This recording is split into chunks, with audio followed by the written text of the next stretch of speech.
వాహనం నడపడం తెలియకపోతే ఆ బండినే ముట్టుకోకూడదు. చాలా ప్రమాదం. ఎందుకంటే పోయేది ఒక డ్రైవర్ కాదు యాక్సిడెంట్ అయితే. వెనక నలుగురో, ఐదుగురు ఉంటే ఆ కారులో చనిపోతారు. బైక్ మీద ఒకళ్ళో ఇద్దరు ఉంటే వాళ్ళు కూడా చనిపోతారు. బస్సులో అయితే ఒక 60 మంది చనిపోతారు. ఇంకా ట్రైన్లో అయితే చెప్పలేము. కనుక ఈ డ్రైవింగ్ పర్ఫెక్ట్గా రాని వాళ్ళు వాహనాల్ని ముట్టుకోకూడదు. పర్ఫెక్ట్గా నేర్చుకున్న పిదపే 3 నెలలు కానివ్వండి, 6 నెలలు కానివ్వండి, సంవత్సరం కానివ్వండి, 3 సంవత్సరాలు కానివ్వండి, పర్ఫెక్ట్గా నేర్చుకున్నాకనే రోడ్డు పైన తీయాలి, హైవే పైన నడపాలి. జాగ్రత్త గుర్తుపెట్టుకోండి. ఇక డ్రైవర్స్కి ఉండవలసిన స్కిల్సు, క్వాలిటీసు, ఈ లక్షణాలు గుర్తుపెట్టుకోండి. నంబర్ 1, బర్రీ అనేది పనికిరాదండి. అంటే తొందరపాటు పనికిరాదు. తొందరపాటు వాళ్ళు ఎప్పుడైనా డేంజరు. టర్నింగ్లో ఆ వెహికల్ని పడేస్తారు, మైండ్ కన్ఫ్యూజన్ ఉంటుంది, కుక్కను గుద్దేస్తారు, పందిని గుద్దేస్తారు, పడిపోతుంది, బోల్తా పడుతుంది, చనిపోతారు. ఓవర్ స్పీడ్ అస్సలు పనికిరాదండి. అధిక స్పీడు సడన్గా, ఇప్పుడు మనది వ్యవసాయం దేశము, భారతదేశం. ఆవు రావచ్చు, ఎద్దు రావచ్చు, దున్న రావచ్చు, జంతువులు రావచ్చు, కోతి రావచ్చు, మనుషులు రావచ్చు, లేబర్ అటు ఇటు నడుస్తుంటారు. 80%, 75% అంతా వ్యవసాయం మీదనే ఆధారం కదా.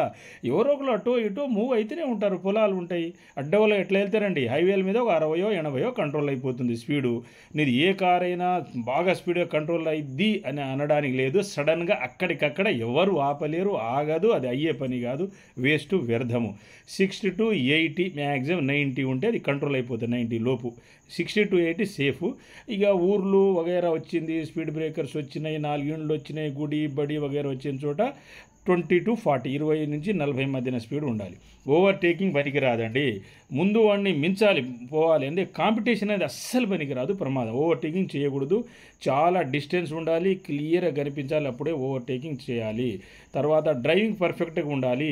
వెహికల్ కండిషన్ కూడా బాగుండాలి. టైమ్లీ సర్వీసింగ్ చేయించుకోవాలి. అది 5వ పాయింట్ అండి.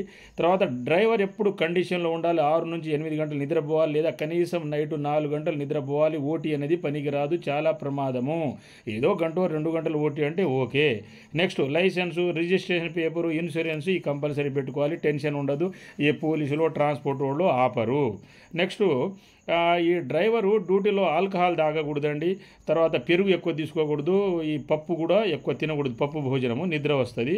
యాక్టివ్గా ఉండాలి. ఎక్కడైనా ఏదైనా అనుమానం ఉంటే ఆపాలి, టీ తాగాలి, కాస్త పడుకొని రెస్ట్ తీసుకొని పోవాలండి.